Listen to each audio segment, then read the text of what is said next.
Bueno, buenas tardes, doctora y compañeros. Nosotros, Mariana, Montserrat, Dulce y Sabina, les vamos a presentar el síndrome de Sjögren.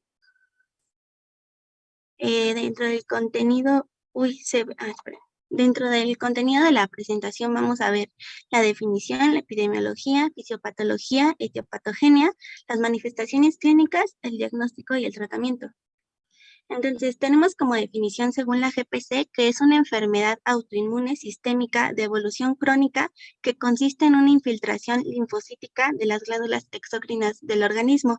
Esto va a dar como resultado la destrucción progresiva de las glándulas exócrinas, va a haber una disminución de las secreciones glandulares y pues va a haber una aparición de síntomas relacionados con la sequedad de las mucosas afectadas. Aquí en el Tratado de Reumatología encontré los criterios de clasificación para el síndrome. Eh, Hay varios criterios.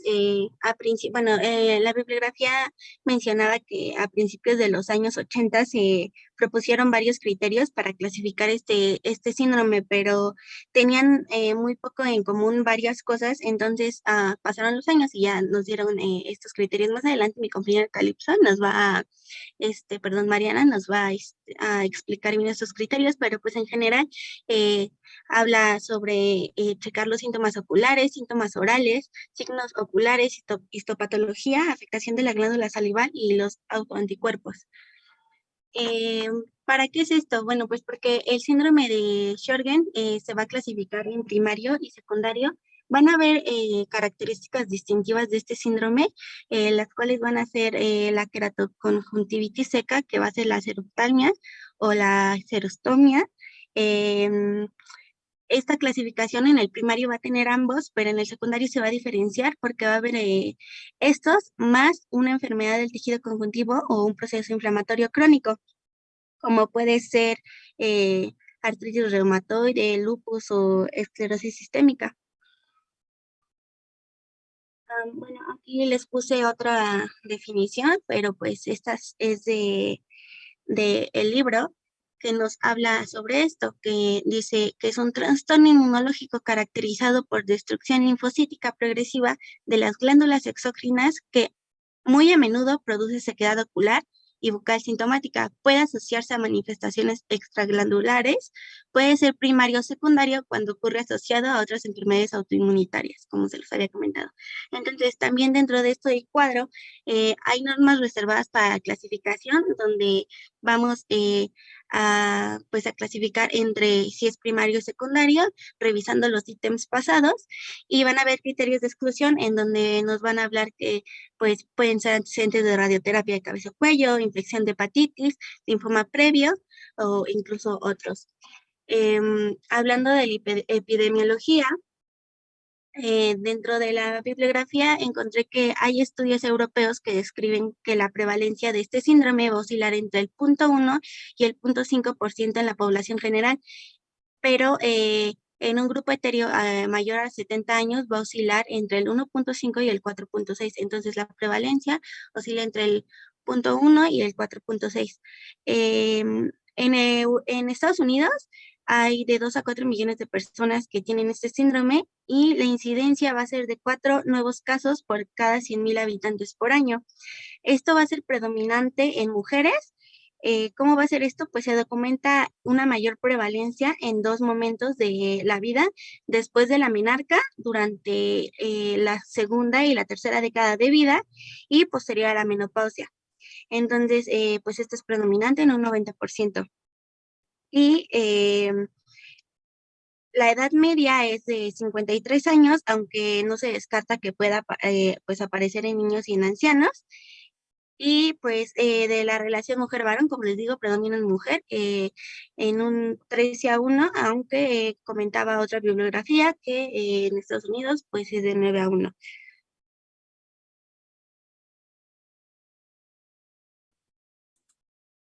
Ok, ahora vamos a empezar a hablar de la fisiopatología. En los últimos años se han logrado varios avances importantes en el conocimiento de los mecanismos fisiopatológicos del síndrome de Sjögren. Varios estudios han confirmado el papel que juegan la inmunidad específica, la genética y la activación de linfocitos B y pues obviamente la relación entre estos en la aparición de este síndrome. Y ahorita vamos a ver cada uno por separado. La siguiente, por favor. Empezando por la inmunidad inespecífica. Aquí vamos a ver una presencia distintiva de interferón, tanto en glándulas salivales como en sangre. Específicamente vamos a ver células dendríticas plasmocitoides que van a segregar interferón tipo 1 y también linfocitos NK que van a segregar interferón tipo 2. Y es por esto que los genes dependientes de interferón de tipo 2 van a estar sobreexpresados en las glándulas salivales. Y pues ya sabemos que el interferón tipo 2 tiene actividad inmunomoduladora y también pro y antiinflamatoria. La siguiente, por favor. Ahora, la genética. Se conoce mucho mejor el papel que juega la genética en el síndrome de Sjögren gracias a dos estudios del WAS, que es el Genome-Wide Association Studies. Igual que en otros trastornos autoinmunitarios sistémicos, el antígeno leucocitario humano es la región más importante asociada a la enfermedad, específicamente el HLA-DR3-DQ1. También vamos a tener el factor regulador de interferón 5, que va a ser un factor de transcripción crucial en la vía del interferón tipo 1. También tenemos el STAT4 y el IL-1-2A, que van a estar implicados en la vía del interferón tipo 2. Igualmente tenemos al TNIP1, que va a participar en el control de la activación del factor nuclear KB. Y por último tenemos al CXCR5, que va a participar en la formación del centro germinal. La siguiente, por favor. Ahora tenemos a lo de la activación de los linfocitos B. Esto va a ser importante porque va a haber presencia de centros germinales ectópicos precisamente en las glándulas salivales. Y en estos centros germinales se va a llevar a cabo la activación de linfocitos B gracias a la citosina BAF. Esta citosina pues va a promover la maduración, la proliferación y la supervivencia de linfocitos B. ¿Y por qué es importante? Porque en pacientes con síndrome de Sjögren primario, este BAF se ve aumentado. Entonces, las células epiteliales van a secretar BAF por estimulación del sistema inmunitario en específico, ya sea por las vías del interferón o por infecciones virales. Y aquí es cuando ya vamos viendo la relación que tienen todos estos mecanismos fisiopatológicos y la autoinmunidad. La siguiente, por favor. Pasando a la etiopatogenia, esta va a ser multifactorial y vamos a tener dos factores principales. La susceptibilidad individual, que va a estar conformada por factores genéticos, hormonales e inmunológicos, y los factores externos, que va a ser principalmente infecciones virales. Y estos van a influir en la aparición y el mantenimiento de este síndrome. La siguiente, por favor. Empezando con las infecciones virales, estos ya sabemos que van a tener una alteración inicial en la regulación del sistema inmune y en sujetos predispuestos va a desarrollar la enfermedad o sí va a estar predispuesto a desarrollar la enfermedad. Y los virus que se han visto implicados son los herpes virus como el Epstein-Barr o el citomegalovirus, los retrovirus como el VIH, los flavivirus como la hepatitis C y G, parvovirus B19 y adenovirus. Y por otra parte tenemos los factores predisponentes. En los factores hormonales ya vimos en la primera parte de la presentación que se va a presentar más frecuentemente en mujeres y específicamente en edad fértil, en las primeras 2 décadas de la vida. También tenemos los factores inmunológicos. Aquí vamos a tener una infiltración predominante de linfocitos TCD4 y también vamos a ver una tendencia a la inversión del cociente sérico CD4-CD8. También vamos a ver una expansión policlonal de linfocitos B, y esta va a ser responsable de las características serológicas del síndrome de Sjögren primario. Y igualmente vamos a ver una expansión oligoclonal que se va a relacionar más con el aumento del riesgo de aparición del linfoma. Y por último tenemos a los factores genéticos, que ya vimos que el más asociado al síndrome de Sjögren es el HLA-DR3. La siguiente, por favor. Y aquí les dejé una imagen en donde podemos ver cómo se relacionan los mecanismos fisiopatológicos con la etiopatogenia. Y al final, pues, se ve que se genera un círculo vicioso entre la activación de componentes virales o hormonales y el daño al tejido. La siguiente, por favor.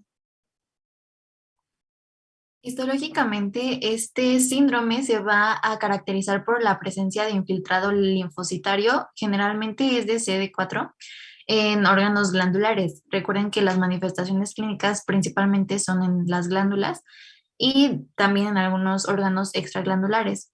Entonces, pues bueno, se ha visto que los infiltrados se encuentran aislados entre los lóbulos, aunque también se dice que en los acinos y en los ductos alejados de los focos linfocitarios no van a mostrar infiltración. También se dice que en el estroma de la glándula no va a haber infiltrado, lo que lo va a diferenciar de un linfoma. Y pues también el hallazgo de al menos un focus, que un focus es un acúmulo de más de 50 linfocitos en 4 milímetros cuadrados de tejido glandular salival. Puede ser muy sugestivo al síndrome, pero no es tan específico. Y en esta imagen podemos ver las glándulas que están llenas de infiltrado leucocitario. La siguiente, por favor. Continuando con las manifestaciones clínicas, hay dos tipos de manifestaciones. Como ya les dije, se infiltra en las glándulas y también en otros órganos que son aparte de las glándulas. Las glandulares exócrinas, bueno, pues podemos saber que hay hiposecreción de estas glándulas, que es como lo más frecuente. Entonces nos vamos a la gerostomía, que es el síntoma de presentación y no se van a manifestar hasta que el paciente ya perdió el 50% de la saliva. El paciente va a sentir que le falta saliva o que su boca ya no tiene humedad y casi siempre va a iniciar con halitosis y alteración del sabor de los alimentos, también ardor bucal y labial. Podemos tener disfagia para comer alimentos ácidos y también dificultad para hablar. La cialometría, que es un estudio donde se hace una demostración objetiva de la gerostomía, midiendo el flujo salival. Los pacientes con este síndrome obtienen un flujo salival muy bajo, es de 0 mililitros después de un estímulo, que generalmente es con una sustancia que se llama pilocarpina, que es un cialogogo muy potente, es decir, que genera como saliva. Este estímulo, pues lo normal debería ser que sea de 1.5 mililitros en 15 minutos, pero el paciente que tiene gerostomía es de 0 mililitros. Y pues bueno, ¿para qué se pone o para qué es esta medición? Esto nos va a hacer valorar la gravedad de la gerostomía, ya que va a evaluar la reserva funcional de la glándula y también va a indicar qué pacientes se benefician del tratamiento y también cuál es la dosis tolerada sin las complicaciones. Y también puede utilizarse como para el control de la respuesta al tratamiento. Recordemos que la gerostomía no necesariamente, o bueno, más bien tiene muchas causas. La principal es fármacos, entonces pues también tenemos que identificar bien qué fármacos está tomando el paciente o hacer diagnóstico diferencial, por ejemplo, si está con deshidratación, que tiene respiración bucal, obstrucción nasal, enfermedades psiquiátricas, sobre todo por otros fármacos también. Y también el envejecimiento es parte de la causa de la gerostomía, pero pues bueno, aquí podemos identificarlo. Ya cuando la gerostomía es muy grave, en el piso de la boca va a tener ausencia de saliva y la lengua va a estar depapilada. Esto quiere decir que la lengua va a estar en empedrado, que es la que vemos en la foto, en la blanca y negra. Y también presenta fisuras. Y pues bueno, como no hay saliva que nos cree como esta protección, la boca es más propensa a caries y también a infecciones, sobre todo de tipo de hongos como cándida. Entonces, pues también hay que tenerlo en cuenta.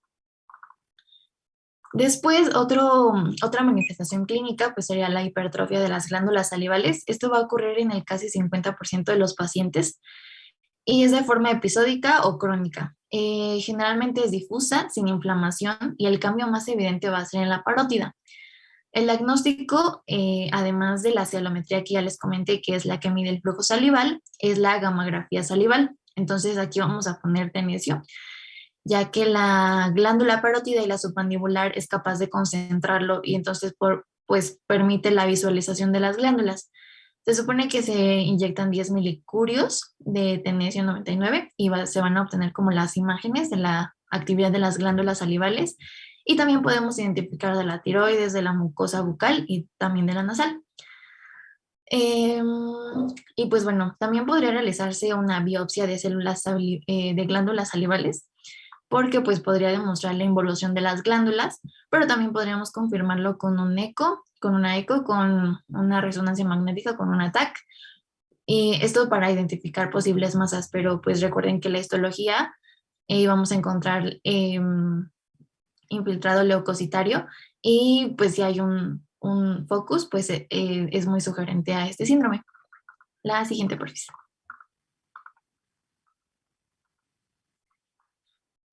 Bueno, la geroftalmia afecta al 90% de los pacientes con este síndrome y pues generalmente este va a ser como el síntoma de inicio y puede estar relacionado o no a la gerostomía. Este, pues ya saben, se va a caracterizar porque hay una hiposecreción de acuosa lagrimal, pero en muchos casos se va a mantener la producción de lípidos y la mucina. Esta sensación la va a indicar el paciente como que tiene picor, que tiene como quemazón o que tiene un cuerpo extraño o una arenilla ocular. Y va a empeorar con el parpadeo y va a mejorar con lágrimas artificiales. Y hay que hacer diagnóstico diferencial, por ejemplo, con blefaritis, porque va a empeorar durante el día por efecto de la vaporización. Lo vamos a ver, o nosotros lo podemos identificar como que pues el ojo está rojo, hay hiperemia ocular, hay pérdida del brillo conjuntival y también hay fotofobia. Y pues en estos pacientes se aprecian secreciones espesas o filamentosas y esto va a generar a su vez visión borrosa en los pacientes.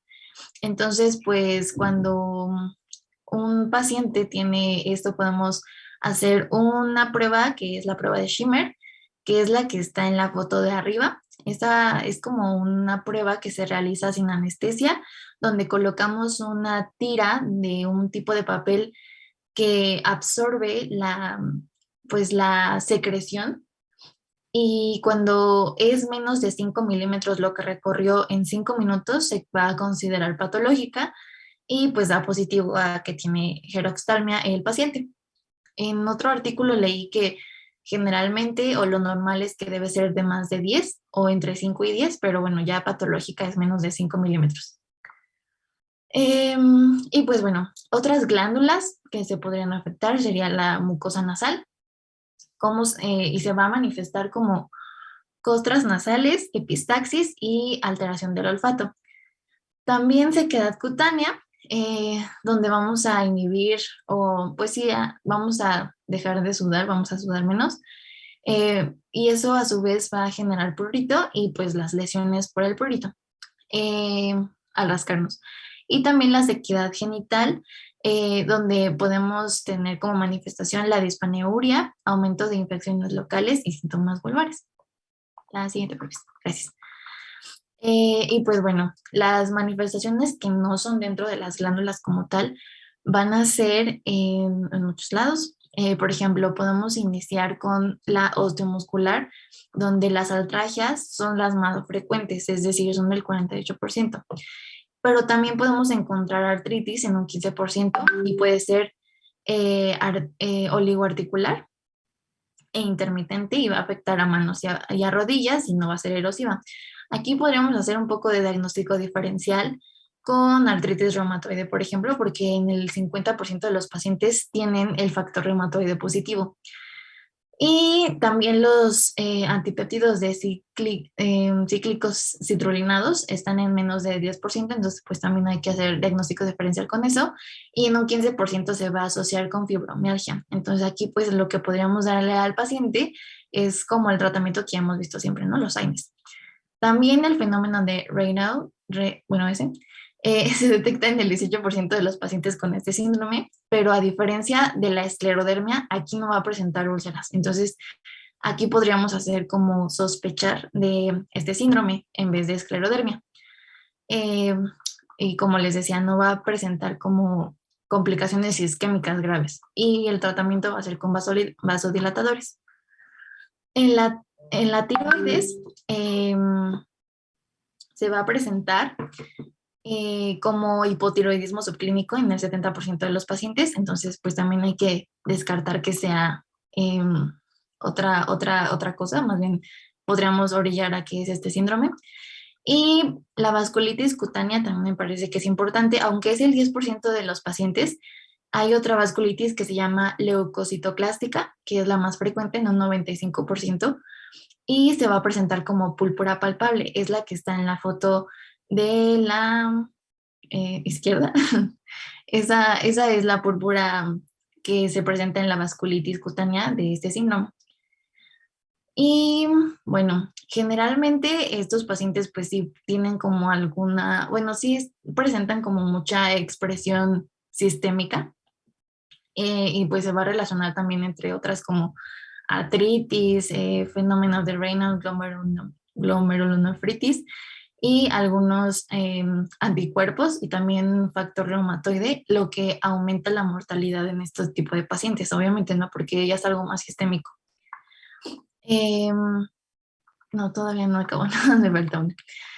Lo pulmonar se relaciona en el 11% de los pacientes. En la vía aérea se va a manifestar porque hay sequedad nasal, ya habíamos dicho, porque hay una hiposecreción glandular, también faringea, laringea, traqueal y bronquial. Y las personas tienen tos poco productiva, que pues podemos confundir un poco con rinitis alérgica. Pero ya en el parénquima pulmonar podemos generar una enfermedad pulmonar intersticial, que es la más frecuente, y en menos frecuencia podemos desarrollar amiloidosis y linfoma. Entonces, bueno, regresando a la EPI, puede estar, digamos que es como la forma de presentación de la enfermedad en los pacientes con síndrome, con este síndrome, y puede ser como precoz y aparecer en los primeros 4 años de esta enfermedad. Pero cuando se detecta un derrame pleural, debe sospecharse de la presencia de un linfoma. Y pues ya dentro del sistema nervioso encontré que en el 30% de las personas con este síndrome tienen depresión, no sé por qué le puse depresión, perdón, pero es depresión y fatiga profunda en el 65% de estas personas. Y también en lo renal, glomerulonefritis en el 5% de las personas, y puede ser membranosa o membranoproliferativa. También se puede dar nefritis intersticial o acidosis tubular, que es como esta incapacidad de acidificar la orina. Entonces lo hace un poco propenso a que haya infecciones. Y también a la formación de cálculos renales, cuando ya son como muy estadios avanzados del síndrome. Y también hipocalemia. Y pues el linfoma en el 5% de estos pacientes. Y ya, ahora sí esto. Gracias. Y bueno, pasando al diagnóstico, la siguiente, por favor. Lo primero es establecer la sospecha clínica del síndrome de Sjögren, y esta, a grandes rasgos, se basa en la demostración objetiva de que existe queratoconjuntivitis seca y la hiposecreción salival en el contexto de una enfermedad autoinmune. Entonces, este síndrome seco, que va a caracterizarse a grandes rasgos por serostomía y seroftalmia, tendremos que descargar otras causas que son de no autoinmune, origen no autoinmune. ¿Le podría explicar en donde dice otras causas de serostomía, por favor? Gracias. Y bueno, otras causas y las más prevalentes son la disfunción glandular adquirida o iatrógena, ya sea por fármacos citotóxicos, anticolinérgicos, simpaticomiméticos o diuréticos, algunos estados de deshidratación como la diabetes o la hiponatremia, la ansiedad o incluso la edad avanzada. También descartar otras causas de seroftalmia, que entre las más frecuentes son la deficiencia de la producción acuosa, en el caso de la deficiencia primaria o secundaria de la glándula lagrimal, la obstrucción de sus conductos o también el uso de fármacos sistémicos o también el aumento de la evaporación de las lágrimas, ¿no? Ya sea por disfunción de las glándulas de meibomio o por el déficit de la vitamina A. La anterior, por favor. Gracias. Bueno, a partir de estos síntomas debemos también darnos cuenta que están presentes por mínimo 3 meses. Y una vez que tenemos esto, también debemos dejar que el paciente refiera espontáneamente todos estos síntomas y sus características. Es decir, no hay que forzar la anamnesis. Algo que me pareció importante y que los puse ahí abajo, que decía en la guía de práctica clínica, es que la depresión y la ansiedad son desórdenes psiquiátricos que son frecuentes en el síndrome de Sjögren y que se presentan mucho antes de las manifestaciones sistémicas autoinmunes. La siguiente, por favor. La siguiente. Otra. Gracias, Alex. Bueno, también una vez tenido el diagnóstico de sospecha, tenemos que abordar al paciente con sospecha de síndrome de Sjögren. Y para esto no solamente es importante tomar en cuenta el tiempo de evolución, sino también la edad, ya que esto tiene un papel significativo en la expresión clínica e inmunológica del síndrome de Sjögren primario, ya que en personas jóvenes, menores de 35 años, predomina la xerostomía, la alteración de las pruebas oculares, los anticuerpos anti-Ro y niveles bajos de C3 y C4. Sin embargo, pues en adultos mayores de 70 años predomina el involucro pulmonar, la artralgia, la anemia y también la presencia de anticuerpos anti-Ro. La siguiente, por favor. Bueno, la afección articular en el síndrome de Sjögren es la poliartritis simétrica no erosiva, bastante parecida a la artritis reumatoide, y esta es la forma de presentación más frecuente. Las articulaciones más frecuentes afectadas son las interfalángicas proximales, las distales y las metacarpofalángicas. Para esto hay que solicitar una radiografía simple de las manos, de los pies o de las articulaciones afectadas, y es muy importante porque pues, hay una gran asociación entre el síndrome de Sjögren y dos enfermedades que deben ser investigadas cuando hay afección articular, que en este caso pues, son el lupus eritematoso sistémico y la artritis reumatoide. La siguiente, por favor. Bueno, como ya nos mencionaba Dulce, el Consenso Internacional Americano-Europeo sugiere una serie de 6 criterios clasificatorios para definir el síndrome de Sjögren, el cual pues consta de 2 criterios objetivos que son los primeros, ya que pues también puede ser compartidos con otras entidades clínicas, no solamente el síndrome de Sjögren, y 4 objetivos, es decir, ya más específicos de este síndrome. Entonces aquí tenemos 2. Tenemos el primero, que son síntomas oculares, son una serie de preguntas. Y la segunda son síntomas orales, también inespecíficos. En el tercer ítem tenemos signos oculares que den positividad a la prueba de Schirmer o a la prueba de Rosa de Bengala. En el cuarto tenemos hallazgos histopatológicos en la biopsia de la glándula salival. En el quinto tenemos la afección objetiva de las glándulas salivales por el test de flujo salival, la cialografía parotídea o la gammagrafía parotídea. Y en el sexto lugar tenemos a los autoanticuerpos, ¿no? Que sean anti-Ro o anti-La positivos. En conjunto, estos criterios tienen una sensibilidad y especificidad del 95% y se requiere la presencia de 4 de estos 6 criterios para clasificar a un paciente con síndrome de Sjögren. Uno de estos es como requisito tiene que ser la presencia de la biopsia de una glándula salival menor positiva y también la presencia de 3 de los 4 criterios objetivos. Presencia de 3 de los 4 criterios objetivos, es decir, los ítems 3, 4, 5 o 6. La siguiente, por favor. Bueno, una vez que tenemos al paciente diagnosticado con estos criterios, tenemos que estudiarlo integralmente. Pediremos los siguientes estudios serológicos por 2 razones principales. El primero es que, pues, dependiendo del patrón de estos estudios serológicos, pues se pueden asociar al desarrollo de manifestaciones sistémicas o tienen una relación con el desenlace de esta enfermedad, llámese pobre pronóstico, muerte o desarrollo de linfoma, que por cierto es una complicación bastante frecuente en estos pacientes. La siguiente, por favor. En cuanto a los exámenes de laboratorio, pues estos pacientes presentan un amplio espectro de manifestaciones serológicas, sin embargo aquí están las 3 principales características inmunológicas de estos pacientes. La presencia hasta en el 85% de los anticuerpos antinucleares, predominante el patrón moteado fino, en segundo lugar el homogéneo, 52% de las veces positivos los anticuerpos anti-Ro y anti-La, factor reumatoide positivo en el 48%, y el resto pues son un poco menos frecuentes. La siguiente, por favor. En cuanto al tratamiento, hay que aclarar primero que no existe un tratamiento curativo para el síndrome de Sjögren primario, ya que se debe dar un tratamiento integral, que aparte de la educación y la información al paciente de su condición, debemos dar un enfoque preventivo de diagnóstico y tratamiento temprano para evitar justamente las complicaciones. Hay que sustituir el déficit de las glándulas que podamos, si es que se mantiene aún la función glandular, pues podemos estimularla, y también hablaremos un poco de la inmunointervención. Entonces, comenzando con las medidas ambientales y los hábitos de vida, lo primero que tenemos que indicar al paciente es que tiene que evitar aire acondicionado, corrientes de aire, la respiración oral, el polvo e irritantes. También tiene que evitar las bebidas con cafeína, las comidas pastosas y secas, el consumo de tabaco y alcohol y fármacos con acción anticolinérgica. Por el contrario, debemos recomendar la buena hidratación oral. Más adelante veremos en qué se basa esta buena hidratación oral, y también que se encuentre en un ambiente húmedo. Si es que no lo tiene naturalmente, pues lo puede hacer a través de humidificadores. Gracias. Ahora, en cuanto al tratamiento de la xeroftalmia, tenemos a las recomendaciones para el ojo seco, basadas en la, basadas en la gravedad de la enfermedad, según el comité de Dry Eye Workshop. Ahí está perfecto. Gracias.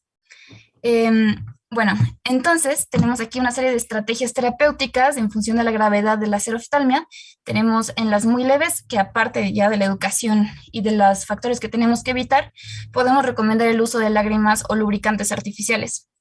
Estas, además de tener pues, ciertos requisitos como potasio, bicarbonato, un sistema polimérico que aumente la retención de las lágrimas y otras propiedades físicas como el pH neutro y la osmolaridad baja, dependiendo de la gravedad pues, de la xeroftalmia, podemos elegir uno de menor densidad cuando los síntomas son leves, y estos normalmente son compuestos de hipomielosa o polividona, y otros cuando ya pues, la enfermedad es más severa, ¿no? Una mayor viscosidad se necesita, y estos ya son tipo gel. Que están compuestos principalmente de hialuronato sódico. Sin embargo, el problema con estos es que ya son muy espesos y justamente pues, pueden generar visión borrosa, ¿no? O residuos en las pestañas. Bueno, la siguiente recomendación en el muy leve es el consumo de ácidos grasos omega 3, pues estos disminuyen la evaporación de la lágrima, mejoran los síntomas y aumentan la secreción lagrimal. Pasando al cuadro leve, además del anterior, se agregan antiinflamatorios oftálmicos, contraindicados si existe algún defecto del epitelio corneal, pues lo va a exacerbar. Algunos secretagogos, como la pilocarina, que ya nos mencionaba Xavi en las diapositivas anteriores, la oclusión temporal de los puntos lagrimales para evitar pues, la evaporación de más lágrimas, gafas con cámara de humedad y tetraciclinas en el caso de que se complique con alguna meibonitis. En el cuadro moderado, además del anterior, se agregan corticoides oftálmicos, que ya pues recordemos que solo deben ser en una posología corta, hasta de 2 o 3 semanas, solamente para el control rápido de la inflamación. También podemos hacer uso del suero autólogo, en donde se extrae pues, la sangre del paciente y se le agregan o se le complementa con sustancias beneficiosas para el epitelio de superficie, por ejemplo, vitamina A, por ejemplo, fibronectina o factores de crecimiento. También podemos recomendar el uso de lentes de contacto terapéuticas o ya oclusión permanente de los puntos lagrimales. Por último, y en la enfermedad más severa de la xeroftalmia, además del anterior, se agrega la ciclosporina A oftálmica y también la tarsorrafia lateral o medial. Este procedimiento quirúrgico disminuye la exposición de la hendidura palpebral y disminuye la necesidad de la lágrima, ¿no? Ya como última medida. La siguiente, por favor. Ahora, en el tratamiento de la xerostomía, nuestro objetivo principal es que el paciente con boca seca mantenga hidratada la mucosa oral. Entonces, lo primero que tenemos que recomendar es la hidratación inmediata de la mucosa oral con agua o con líquidos que de preferencia no contengan azúcar, día y noche, ¿no? O sustitutos de saliva artificial. El problema de esto es que pues tienen un efecto bastante corto. También podemos recomendar el uso de productos que contienen componentes naturales de la saliva, que además de completar el sistema inmune de la boca, reemplazan la actividad enzimática ausente. El siguiente es el aumento del flujo salival, y este puede ser a través de chicles o de caramelos que de preferencia no tengan azúcar, que el paciente mantenga en la boca sustancias inertes, por ejemplo, los huesos de aceituna o de cereza, o alimentos que requieran una masticación vigorosa, por ejemplo, el apio o la zanahoria. Esto, pues, por supuesto, solamente en pacientes que mantengan todavía cierta funcionalidad de las glándulas salivales. La siguiente medida es la estimulación del parénquima salival con neuroelectroestimuladores. Esto me pareció una idea bastante novedosa, pues hay unos que están adaptados como tal al arcado inferior, son removibles, y como tal son un dispositivo electrónico que se coloca en la mucosa inferior y que estimula el nervio lingual, y es controlado por el propio paciente, entonces es bastante cómodo. También hay algunos otros que están adaptados a los implantes dentales. También es muy importante, como se los mencionaba Xavi hace rato, la prevención y el tratamiento de las caries, esto pues con una correcta higiene oral y manteniendo un pH adecuado, es decir, no ácido, con la ayuda de xilitol en chicles o bueno, varias presentaciones. También nos mencionaba ya Xavi hace rato, tratar la candidiasis oral que se puede establecer con el régimen clásico de miconazol bucal al 2% en gel, y si ya se complica o es resistente o se acompaña de una afectación esofágica, daremos o lo acompañaremos con fluconazol oral ya como tal. Por último, se agrega la pilocarpina en dosis de 20 miligramos al día. Y el problema con este fármaco, bueno, para empezar, este es un fármaco anticolinérgico, agonista colinérgico muscarínico de los receptores M2 y M3, es decir, es parasimpático mimético. Este genera pues alivio de la serostomía y la seroftalmia. El problema son los efectos adversos que aparecen hasta en un 64% de los pacientes, ¿no? Que son pues justamente parasimpático-miméticos. Sudoración, náuseas o escalofríos, aparte de que pues el efecto es muy corto, solamente 3 horas. La siguiente, por favor. Bueno, en cuanto al tratamiento sistémico, pues solamente para recalcar, no existe una terapia sistémica eficaz y realmente no existe ningún fármaco que esté aprobado, ningún fármaco biológico para el tratamiento del síndrome de Sjögren primario, pero existen algunos estudios no controlados donde dicen que rituximab es efectivo para controlar las manifestaciones tanto extraglandulares como glandulares, ¿no? Del síndrome seco. Recordando que rituximab es un anticuerpo, perdón, es un anti-CD20, perdón, que se encuentra presente, recordemos, este antígeno en los linfocitos B y pre-B. Y bueno, algunos aspectos que mejoran, aparte de la sequedad y de, pues en general, la función, perdón, las manifestaciones extraglandulares, es que mejora la calidad de vida como tal. Algo muy importante y quizás muy molecular, tal vez innecesario, es que pues en realidad, aunque disminuye el número de células clonales plasmáticas que están involucradas en la fisiopatología, no reduce como tal el número de células B. Por lo tanto, esto lleva a una recidiva tras el tratamiento. La siguiente, por favor. Y ya por último, recordando que pues, la mitad de los pacientes con síndrome de Sjögren presentan artritis o artralgias a lo largo de la evolución, esto puede ir acompañado o no de la positividad del factor reumatoide, y muy importante, una asociación con los anticuerpos anti-CCP, que normalmente indica que coexiste el síndrome de Sjögren con la artritis reumatoide, pues tenemos una gama de tratamientos, ¿no? Recordando como en el cuadro articular, daremos clásicamente AINES o cursos cortos de prednisona a dosis bajas. En una poliartritis resistente, agregaremos hidroxicloroquina o metrotexato semanal. En casos más graves o refractarios, daremos rituximab, de nuevo anti-CD20, con la posología de artritis reumatoide. Y en el caso de miopatía inflamatoria de dermatomiositis, daremos prednisona, en esta posología que les señalé, asociado o no a metrotexato, acetoprina o micofenolato como agente ahorrador de esteroide. Y eso sería todo por nuestra parte. Gracias. ¿Alguna duda o algo?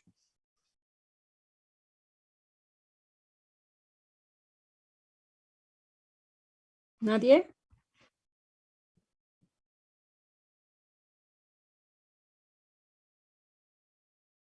Bueno, vamos a empezar con lo siguiente. Les mandé una invitación, ¿les llegó?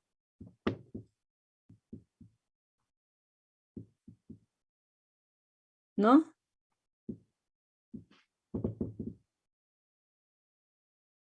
Creo ¿No que les solo llegó? algunos, doctora. ¿Mandé? Creo que solo a algunos les llegó. A ver.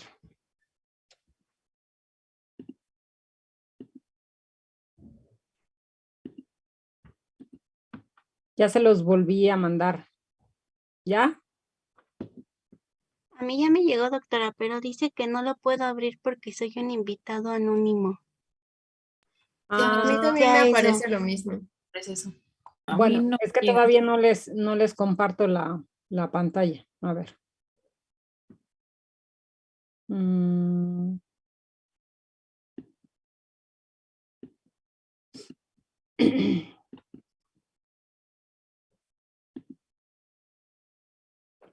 ¿Sí la están viendo?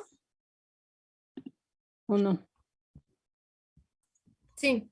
Sí, doctora. Entonces, bueno. A ver, esperen. Ujú.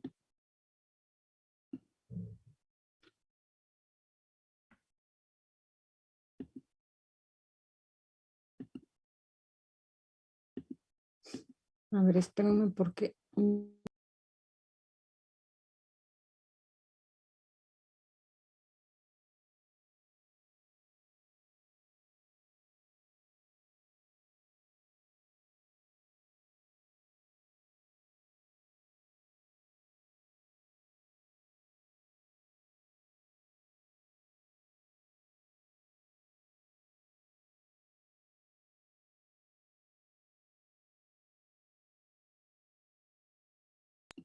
¿Sí lo ven? Lo veo en su pantalla, doctora, pero en la invitación que mandó, creo que, o sea, no me deja tampoco acceder. A mí tampoco, doctora. ¿No? A mí ¿A nadie? no me llega la invitación. A mí no me llega nada. A ver, si no, vamos a entrar a la aplicación. Y ya, pónganle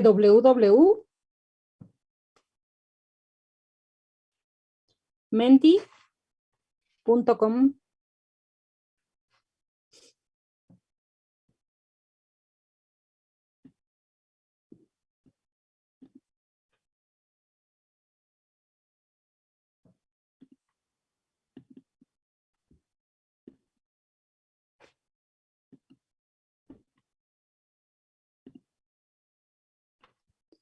¿Sí ya la ven? ¿Sí están viendo o no? Sí, doctora. Ahora, ¿ya entraron a esa de menti.com? Ahí Sí, está el doctora. código, por favor, metan el 5226 5655.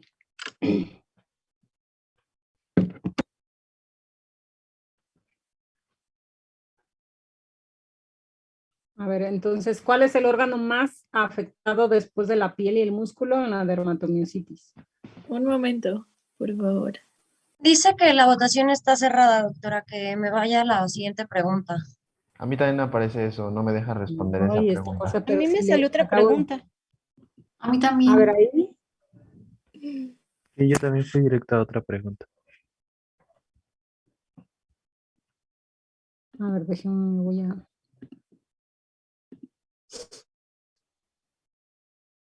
voy a entrar de nuevo.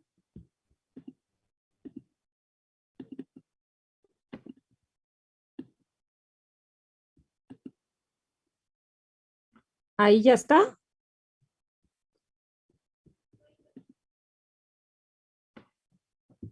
¿Ya pueden? No, me sigue saliendo el mismo mensaje. No, Ay, también. Doctora, creo que ya vi. Ahí a la derecha, en donde está la pregunta, dice voting is closed. Igual y si le pica ahí se puede abrir. A ver, Ahí no, en esa misma pantalla en la que está, es que ya se me hizo chiquita.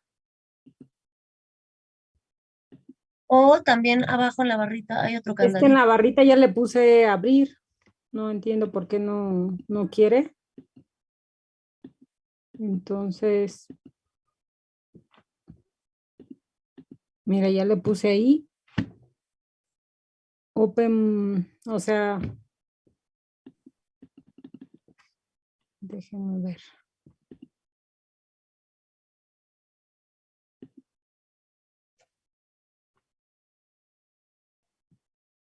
Mm, No. Según ya la tenía yo lista y resulta que nada.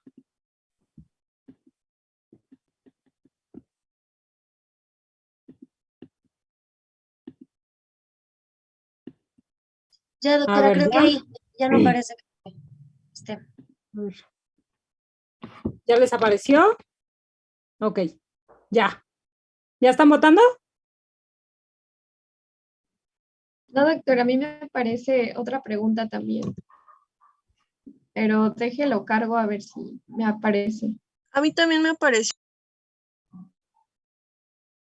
Algunos están votando porque ya se están moviendo las barritas. ¿Sí han podido votar algunos? No, Sí, yo no. doctora. Sí, yo sí. Porque se están moviendo y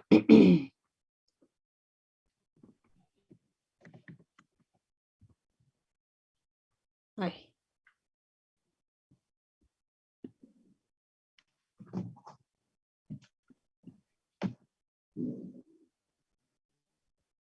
Creo que solamente han podido votar 8, 10, 12.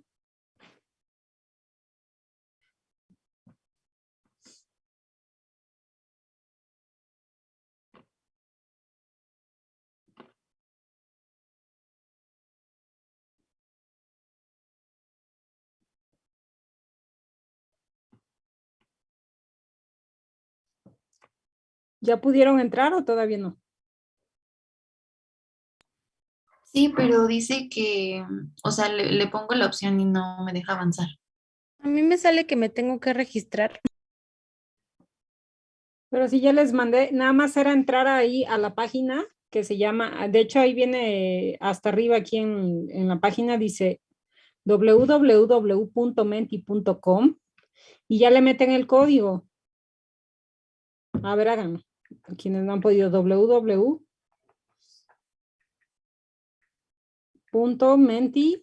www.menti.com y le ponen ir.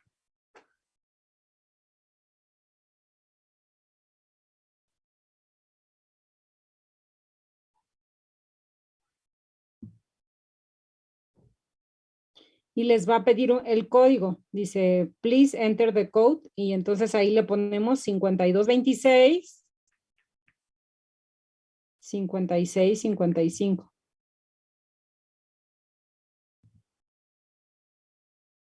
Y ahí ya les pone select an option.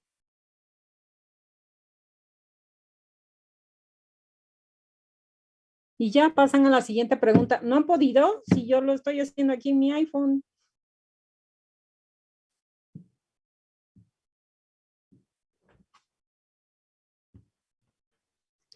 ¿Quiénes no han podido?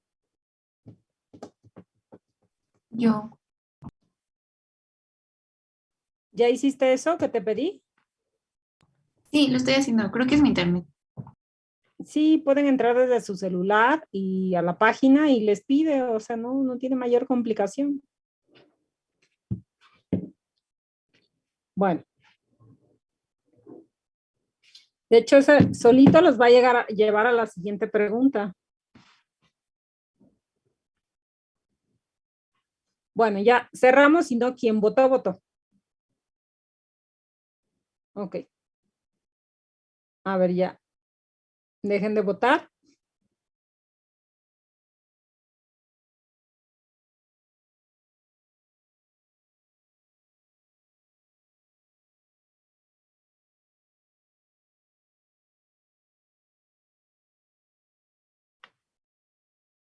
¿Ya dejaron de votar? Creo Sí, que ya. doctora. Ya.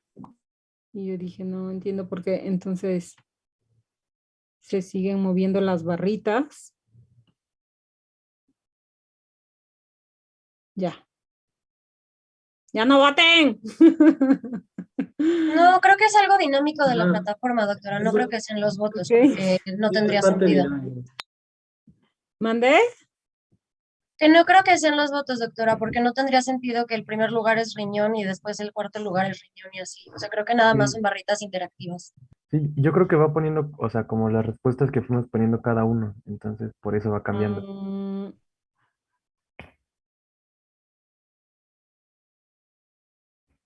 Porque, bueno, creo que la pregunta nos pedía como ordenar esos cuatro y elegir.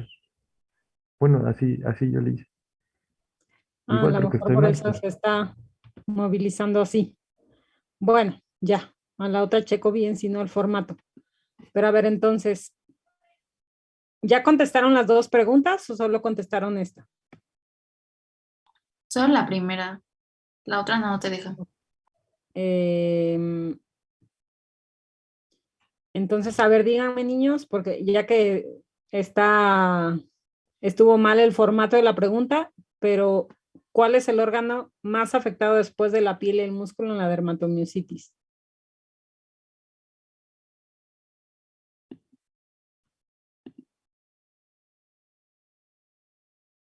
¿Alguien puede responder?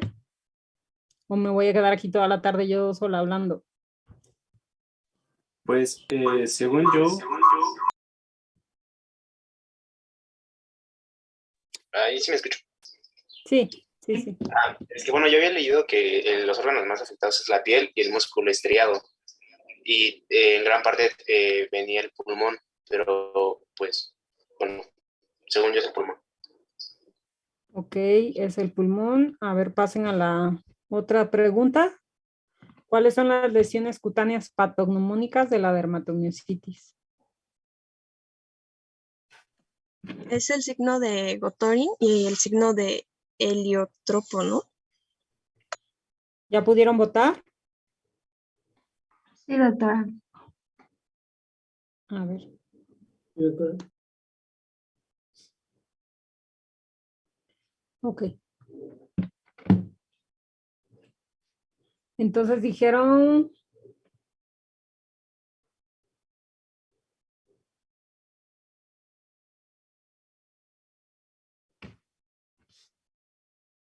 Signo de Gotrón y heliotropo. ok, la mayoría. ¿Ya terminaron todos o alguien falta? Yo ya. Ok.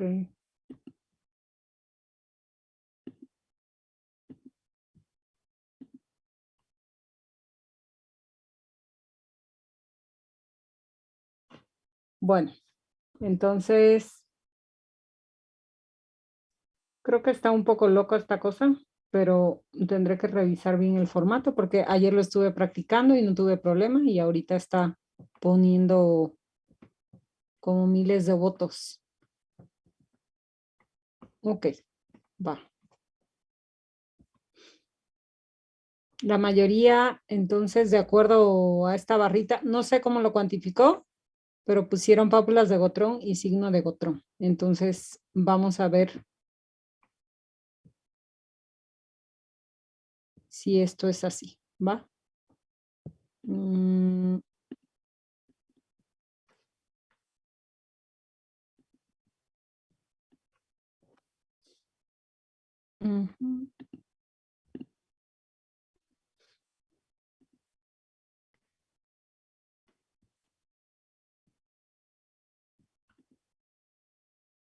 ¿Ven mi pantalla ahí? Sí, Lo que doctora. estoy compartiendo Sí, la doctora. clase. Entonces, ahorita. Bueno, vamos a ver el tema de miopatías inflamatorias, que seguramente si leyeron, vieron que las miopatías inflamatorias son un grupo de desórdenes heterogéneos raros también que afectan múltiples órganos y sistemas que incluyen músculo, piel, pulmones y articulaciones. La incidencia es de acuerdo a la enfermedad y al igual que la prevalencia, pero suele ser más frecuente en personas mayores de 50 años. El género habitualmente es más frecuente en la mujer versus el hombre, a excepción de esta enfermedad que se llama miopatía por cuerpos de inclusión, que es más frecuente en hombres. Sí está avanzando bien, ¿verdad? Sí, doctora. Sí, doctora. Entonces, los criterios de clasificación han ido evolucionando a través del tiempo. Ya los últimos que se sacaron en 2017 son los criterios de clasificación del ACR EULAR, que es el Colegio Americano, y la Liga Europea contra el Reumatismo. Entonces, estos criterios, a lo mejor, no sé si en su libro hayan leído que venían los criterios de Bohan and Peter, que eran como los que eran más utilizados y yo creo que todavía siguen siendo como los más conocidos. Pero la diferencia con esta, o lo que se intentó al hacer estos criterios de clasificación, es que estos tuvieran mayor sensibilidad y especificidad, ya sea que tuviéramos biopsia o no del paciente, para poder clasificarlo como una miopatía inflamatoria. Entonces, bueno, si ven en la pantalla, en el cuadrito de abajo, los criterios de Bohan and Peter tenían muy buena sensibilidad para clasificar a un paciente como una miopatía inflamatoria, 98%, pero la especificidad muy baja, en 55%, cosa que se mejoraron ambos parámetros con estos criterios de clasificación. ¿Ok? Entonces, bueno, ahí está el cuadrito donde se toma en cuenta y se da un puntaje y se engloba dentro de que si el paciente tiene o no biopsia, la edad, la debilidad muscular, manifestaciones en piel, otras manifestaciones, parámetros de laboratorio, biopsia. Entonces, en base a eso, como vemos, un diagnóstico definitivo, cuando la biopsia está disponible, es que tenga una calificación de más de 8.7 o cuando no se cuenta con la biopsia, un score por arriba de 7. Entonces, miren, estas son las 5 tipos de miopatías inflamatorias. Recuerden que también hay miopatías congénitas y genéticas y todo lo demás, pero de las inflamatorias o de origen autoinmune, pues son estas 5, que es la dermatomiositis, la necrotizante inmunomediada, la polimiositis, miositis por cuerpos de inclusión y la miositis en superposición. Pero nos vamos a enfocar a ver básicamente dermato y poli. Entonces, la dermatomiositis es una enfermedad una miopatía inflamatoria que se caracteriza por debilidad muscular, manifestaciones cutáneas, pero también sistémicas. Y vemos como tanto la incidencia como la prevalencia es muy baja. Dentro de la patogénesis, pues van a participar factores genéticos, como estos que estoy poniendo acá, el HLA-DRB1 0301 y el DQA1 0501 en raza blanca, HLA-B7 en asiáticos y otros genes no HLA como son el gen PTPN22 y el cromosoma 6. Y como sabemos, pues también los ambientales, como es factores sexo femenino, el fumar, la luz ultravioleta. Por eso es que se dice que en el Ecuador es más frecuente este tipo de padecimientos. La presencia también de infecciones como Coxsackie, parvovirus, ecovirus, influenza, borrelia, e incluso también enfermedades como cáncer y fármacos participan dentro de la patogénesis de esta enfermedad. Ahora, la dermatomiositis básicamente la vamos a dividir en dos grandes grupos, que es la dermato del adulto y la dermato juvenil. Nos vamos a enfocar a ver la del adulto. Entonces, bueno, dentro de la del adulto son estos 4 tipos, que es la amiopática, ahorita les voy a explicar qué es, hipomiopática, la dermato sin dermatitis y la dermatomiositis, que es la clásica, que puede ser aislada, asociada a malignidad o en superposición con otra enfermedad, ya sea que, por ejemplo, tuviera Sjögren o lupus. Ahora, como les explicaba hace ratito, la dermatomiositis, la amiopática significa que sin afección muscular, ¿ok? Entonces, como ven en el cuadrito, estos pacientes tienen afección cutánea, o sea, van a tener lesiones de dermatomiositis, pero sin afección muscular. Mientras que la hipomiopática es la que se va a caracterizar por tener tanto afección cutánea y muscular. Sin embargo, la afección muscular nos vamos a dar cuenta a través de pruebas de laboratorio, biopsia o estudios de gabinete, porque clínicamente el paciente no va a referir debilidad muscular. La dermatomiositis también adermatopática quiere decir que esta sí va a tener afección muscular, no afección cutánea, pero nos vamos a dar cuenta que es una dermatomiositis por los cambios que va a haber en la biopsia, porque es diferente a otros tipos de miopatías inflamatorias. Y la clásica, que es que va a tener tanto afección cutánea como muscular. Si tienen alguna duda, me pueden decir, ¿eh? A ver. Ahora, dentro de la patogénesis de las miopatías inflamatorias, sabemos que pues estos factores ambientales que pusimos y factores genéticos van a activar las vías del complemento, anticuerpos y la producción de citoquinas, en especial de interferón alfa, y estas a su vez van a producir daño endotelial que va a condicionar hipoxia, pérdida de los capilares y finalmente va a haber muerte de fibras musculares esqueléticas. Y a su vez, por la otra vía, estas citoquinas, como el interferón, principalmente van a activar a las células citotóxicas, que van a aumentar la expresión de las moléculas del MHC clase 1, van a provocar también un incremento de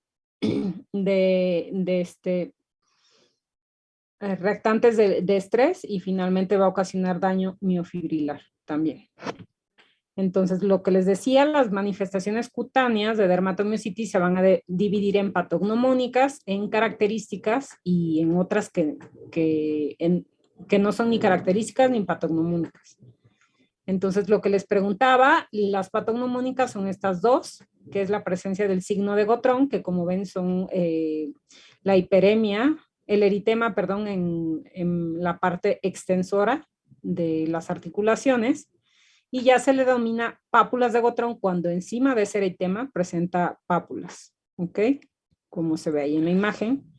Las características son estas, que es el rash eritematoviolacio macular, que puede encontrarse en distintos sitios, como la V de cuello, cuando solamente el eritema está en el lugar de la V de cuello, o el signo del chal, cuando se combina también con el eritema en la parte posterior del cuello y espalda superior. Ahora, otras que no, otras manifestaciones que no son obviamente estas características nimpatognómónicas son estas, como el engrosamiento de la cutícula. Si ven también la presencia de capilares gigantes que se ve en la imagen de la foto B. Ajá. Manos de mecánico, que es engrosamiento y hiperkeratosis de principalmente el primer y segundo dedo. El eritema en zonas extensoras también, que se puede observar en codos, el edema de cara también, ajá, o estos rash generalizados que también pueden llegar a presentar a algunos pacientes.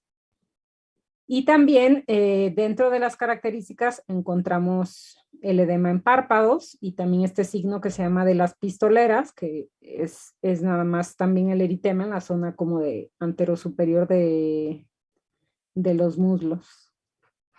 Otras más que son menos frecuentes, como son un montón, pero bueno, vasculitis, calcinosis también, o esta, por ejemplo, que está en la imagen, que se le llama eritema flagelado, como si hubiera habido una flagelación del paciente.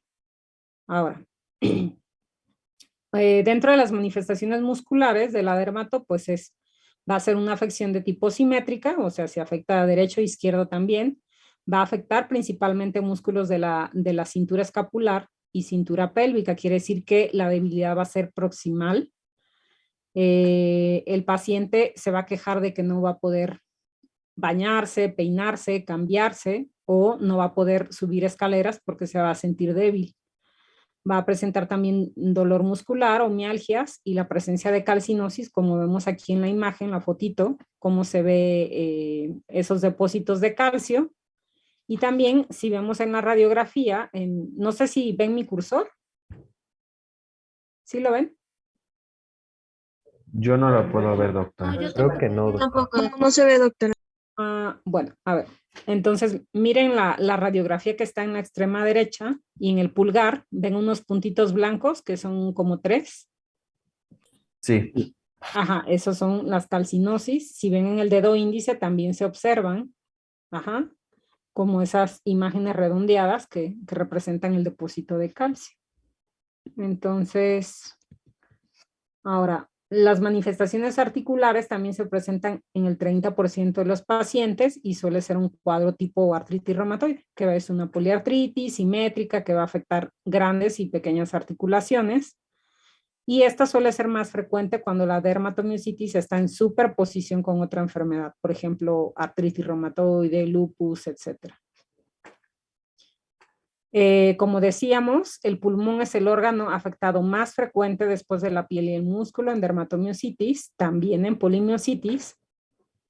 Y va a preceder, la afección de la piel y músculo hasta el 24% de los pacientes.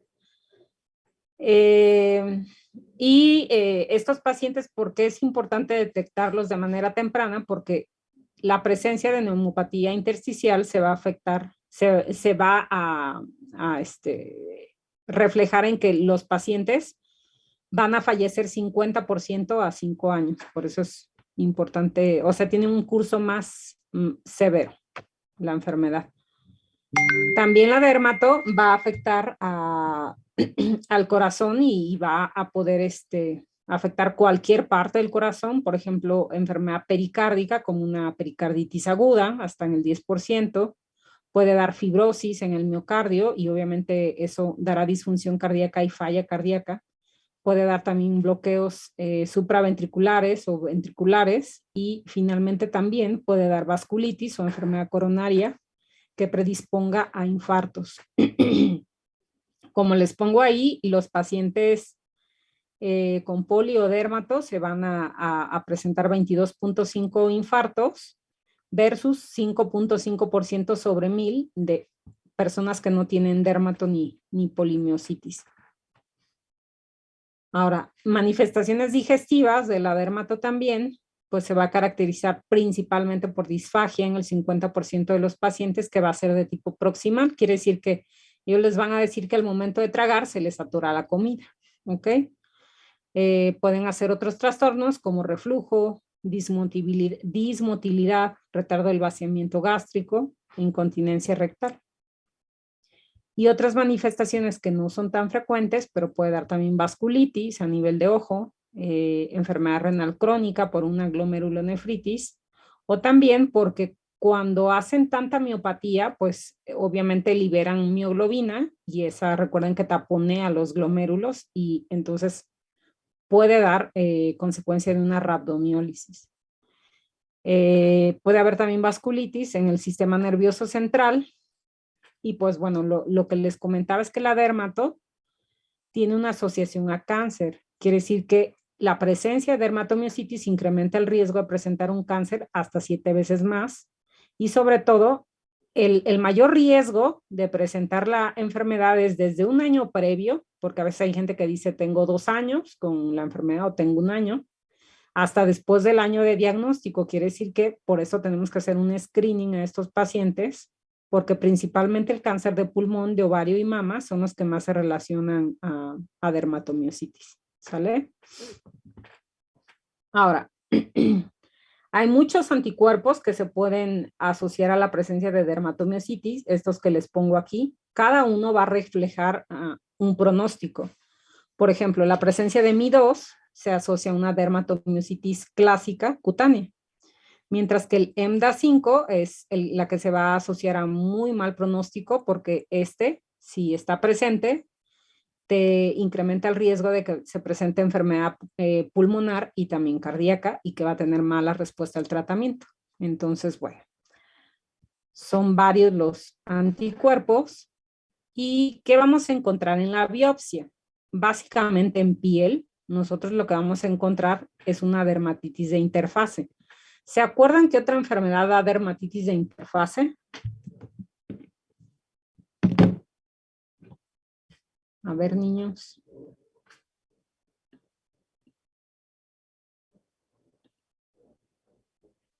¿Sí saben o no saben?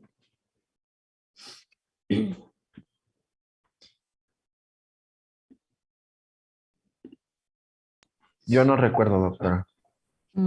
¿Alguien que quiera participar? Me parece que la psoriasis, doctora. No, el lupus. Acuérdense que el lupus cutáneo. Entonces, miren, lo que vamos a ver es que va a haber incremento de los linfocitos en la unión dermoepidérmica. Entonces, lo malo es que dicen que no les aparece mi cursor, pero ahí se ve el incremento de linfocitos en esa unión dermoepidérmica. Ahora, si recuerdan un poquito también de anatomía para que sepamos qué vamos a encontrar en el músculo, recuerden que un músculo se forma de la siguiente manera. Hasta el centro son las fibras musculares. Estas fibras musculares van a estar envueltas o digamos selladas entre las fibras musculares por el endomisio, ¿ok? Y todas estas van a formar un fascículo, ¿sale? Ahora, al juntarse varios fascículos, vamos a encontrar que por fuera se rodea por el periinicio, que está señalado en la parte de arriba. Finalmente, cuando todas estas se juntan, se envuelven ya por el epinicio que está por encima de las fibras musculares. Entonces, lo que se va a afectar en la dermatomiositis, es el periinicio. Entonces, donde ustedes ven el asterisco, eso es el periinicio, lo que está rodeando los grupos de fibras musculares, ¿ok? O sea, los fascículos. Entonces, ahí se observa ese infiltrado inflamatorio. Ahora, la polimiositis, a diferencia de la dermatomiositis, presentan afección muscular, presentan afección sistémica, pero estos no tienen lesiones cutáneas. Esa es una gran diferencia entre la poli y la dermatomiositis. También, obviamente, es muy rara. Como ven, es muy parecida a la incidencia y prevalencia con la dermatomiositis, nada más que puede empezar a darse a partir de la segunda década de la vida, o sea que también a veces puede llegar a afectar niños. Es muy parecido a la dermatomiositis, o sea, el órgano más afectado también es a nivel pulmonar, por eso ya no puse más cosas de la polimiositis. La afección muscular va a ser parecida a la dermatomiositis, que es proximal, que es simétrica, y que obviamente también puede dar afección articular y también tiene asociación a cáncer. Sin embargo, la asociación a cáncer es un poquito distinta porque aquí es más frecuente que el linfoma no Hodgkin sea el que dé una polimiositis, seguida del pulmón y cáncer vesical. Si recuerdan, el otro era pulmón, mama y ovario, ¿ok? Ahora, aquí va a haber una diferencia con la biopsia, o sea, con respecto a la dermatomiositis. Si recuerdan que dijimos que iba a haber infiltrado en el perimicio, o sea, rodeando los fascículos, ¿no? Sin embargo, en la polimiositis, más bien si ustedes ven, el infiltrado está alrededor de la fibra muscular. Ajá.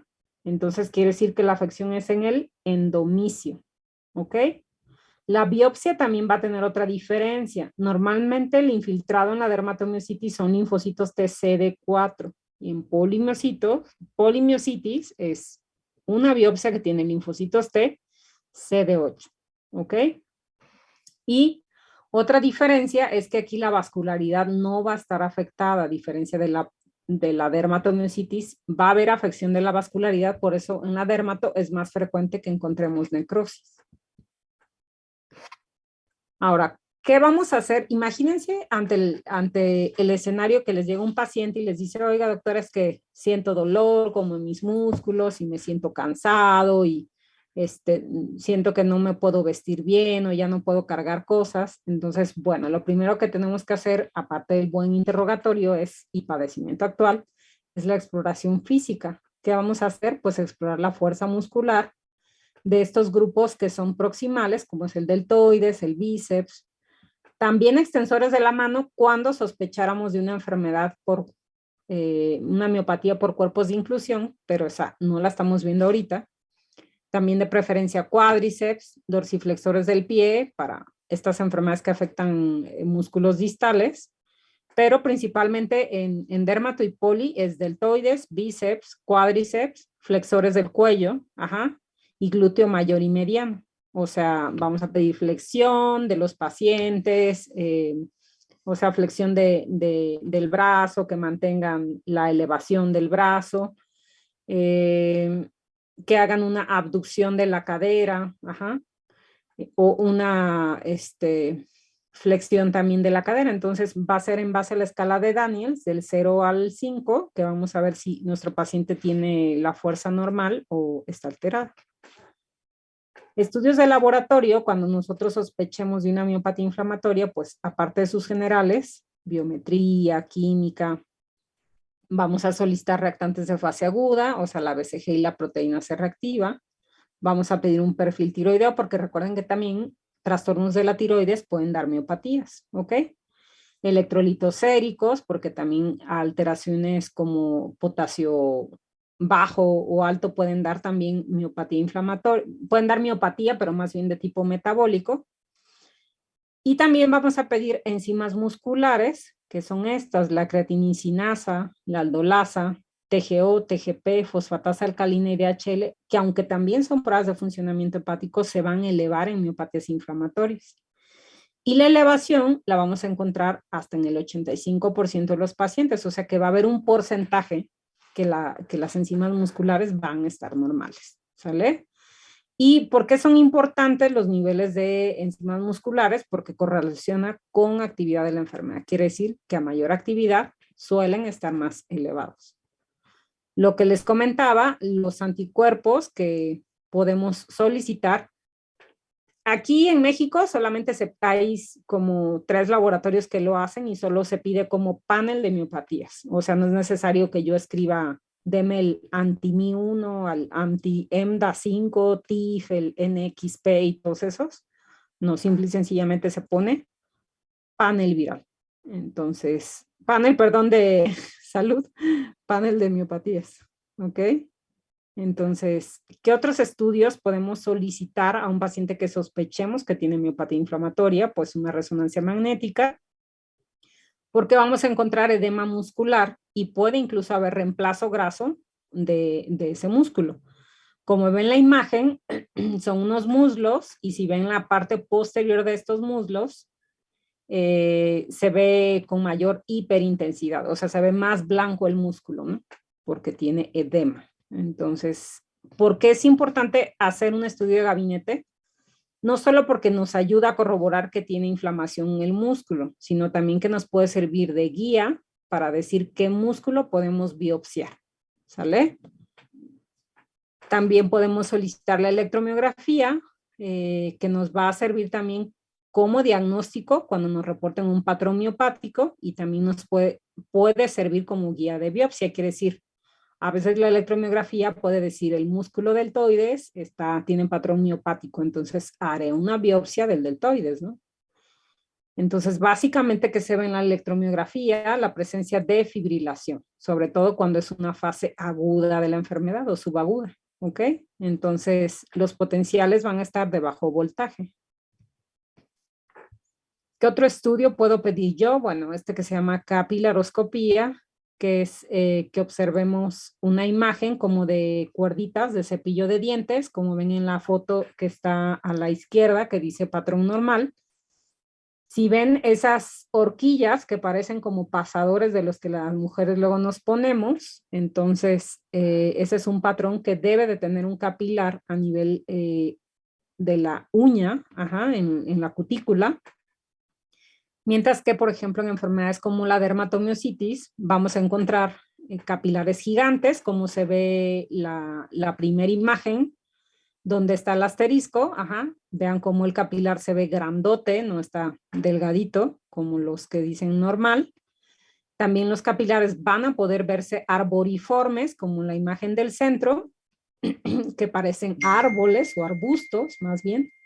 Y en la imagen final, que si vemos la zona de la cutícula, que parece como floreado o festonado, así se ve la cutícula, los capilares de abajo están alterados porque hay una zona avascular, quiere decir que no hay esa presencia de capilares normales. Ahora, entonces, dentro del abordaje diagnóstico es importante hacer lo de la biopsia, como les comentaba hace ratito, que en la polimiositis se va a caracterizar por la presencia de linfocitos TCD8, mientras que en la dermatomiositis van a ser linfocitos más TCD4, ¿ok? Va a haber en dermatomiositis más fibras necróticas, por lo mismo de que tiene afección vascular, y el infiltrado va a ser en el perimicio, ¿no? Como comentábamos, mientras que en la polimiositis dijimos que el endomicio, ¿sale? ¿Qué estudios de gabinete más vamos a pedir? Pues la tomografía de tórax, pruebas de funcionamiento respiratorio, para que veamos si hay, por ejemplo, estas imágenes de infiltrado intersticial.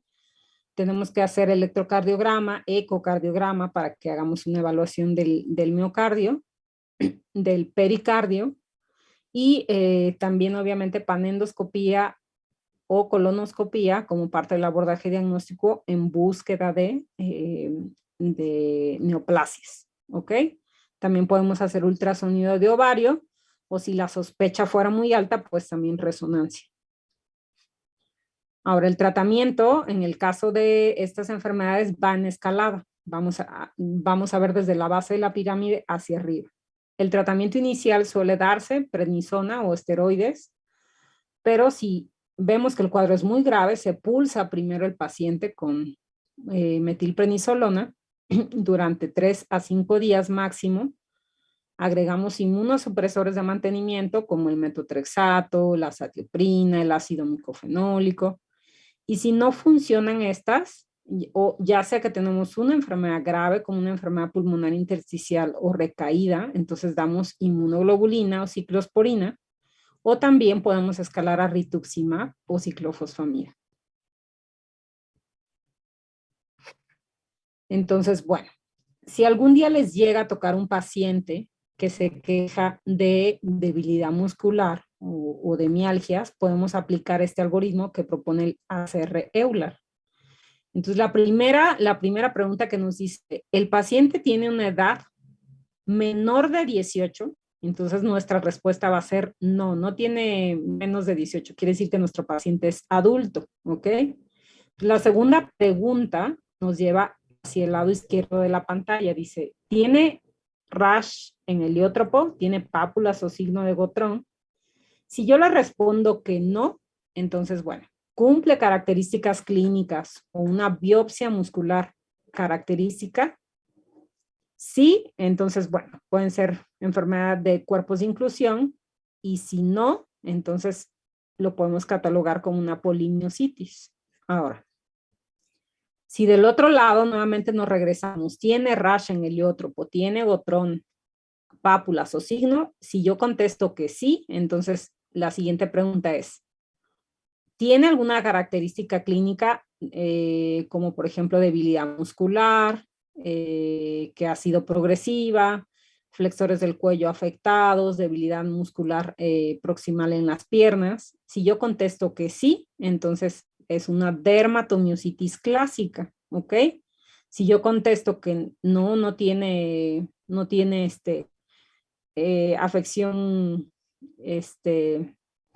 muscular, entonces puedo decir que es una dermatopática. Si no tiene lesiones cutáneas, una adermatopática. Ajá. Entonces, de acuerdo al cuadro clínico que prevalezca, es como yo puedo ir catalogando a mi paciente en una de estas miopatías inflamatorias. Ese lo había hecho para mostrárselo a unos alumnos también, que hay diferencias entre las 5 tipos de miopatías, pero bueno, la dermato que es como la más clásica. Y siempre es importante que tomemos diagnósticos diferenciales. No toda CPK elevada es una miopatía inflamatoria. Entonces siempre hay que preguntar si el paciente no ha ingerido algún medicamento, alguna toxina como alcohol, anfetaminas, cocaína, medicamentos que se esté aplicando como las estatinas, que son muy clásicas que las recetemos, más en nivel primario de atención, como pravastatina, atorvastatina. Si tiene alguna enfermedad metabólica, como les decía, alteraciones electrolíticas, enfermedad renal crónica, hipotiroidismo, otras enfermedades que pueden dar elevación del ACK, como enfermedades del sistema nervioso central, como la ELA, la esclerosis lateral amiotrófica, la presencia de tumores. En personas que son sanas, y más se les puede atribuir a que han hecho ejercicio intenso, o por ejemplo, la raza negra se asocia a incremento de CPK, o que hay una macro CPK, o de manera idiopática, o sea, que no encontremos ninguna causa. Puede ser también un trauma, quiere decir, tuvieron aplastamiento de alguna extremidad, lo sometieron a alguna cirugía donde abrieron pared muscular, por ejemplo en abdomen, que tuvo convulsiones, o incluso que recientemente le hayan hecho una electromiografía, puede llegar a ser niveles altos de CPK. Otras enfermedades también que pueden alterar la CPK, pues son el tener un infarto agudo de miocardio, la presencia de rabdomiólisis por la causa que ustedes quieran, por ejemplo, mucha gente que luego hace rabdomiólisis por spinning, miopatías mitocondriales, que son más ya de tipo congénitas, distrofias musculares como un Duchenne, Becker, o también incluso infecciones que puedan afectar piel, ¿no? Una fascitis, alguna cosa de esas. Entonces, bueno, terminamos. No sé si tengan alguna duda o si les haya quedado claro esto de los temas. Sí, doctora, creo que todo bien. Yo tenía una duda, doctora. Dime. Usted dijo durante la presentación que la Ajá. biopsia se va a guiar dependiendo de los resultados de la electromiografía. Ajá. Y me pregunto si la biopsia, por ejemplo, si en músculos que son de extremidades en la parte proximal hay alteración en la electromiografía, se toma en ese sitio si estamos seguros de que no hay como este cambio lipídico de músculo. O sea, ¿te refieres que si debe de estar a fuerzas un estudio de gabinete diciéndome qué músculo está afectado para que yo le haga biopsia? Sí. Eso sería lo ideal, ¿sí? A veces pasa, no sé, por ejemplo, ahorita aquí en el ISSSTE, en el Darío Fernández, que el servicio de electromiografía está hasta el Hospital de San Fernando y no te hacen la electromiografía de un paciente si está internado. Entonces, bueno, en este caso que tienes tú una limitante, pues ves como que el grupo muscular es el que está más afectado, no sé, a lo mejor un brazo, una pierna está más afectada que otra. Y entonces le pides, habitualmente en brazos, si la hacemos, se hace del deltoides. Y si lo hacemos del muslo, se suele hacer del cuádriceps. Pero lo ideal es siempre que te guíe un estudio, porque a veces estas enfermedades dan lesiones en parche, quiere decir que hay pedacitos del músculo que sí están inflamados y hay pedacitos del músculo que no van a estar inflamados. Y de repente sí te puede llegar a aparecer una biopsia que te diga músculo normal y entonces te dices, ¿qué maldita sea? Obviamente por eso es importante que vayas como a la segura, ¿no? Pero se puede llegar a hacer ante limitantes. Y por ejemplo, si no disponemos de electromiografía o de resonancia, que es lo que nos mencionó lo ideal, ¿se podría utilizar ultrasonido? Sí, también el ultrasonido. Se puede llegar a observar que hay pérdida del patrón del músculo, ¿no? Normalmente en ultrasonido, el músculo se ve cuando lo veo en longitudinal como un patrón de pluma de ave y cuando lo veo en transversal se ve un patrón de cielo estrellado.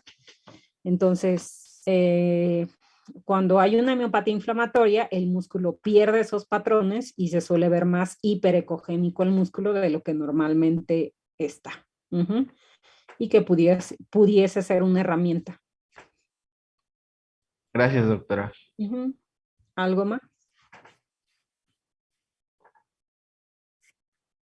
¿Algo más? ¿Alguien más? ¿Alguna duda? No, doctora, creo que no.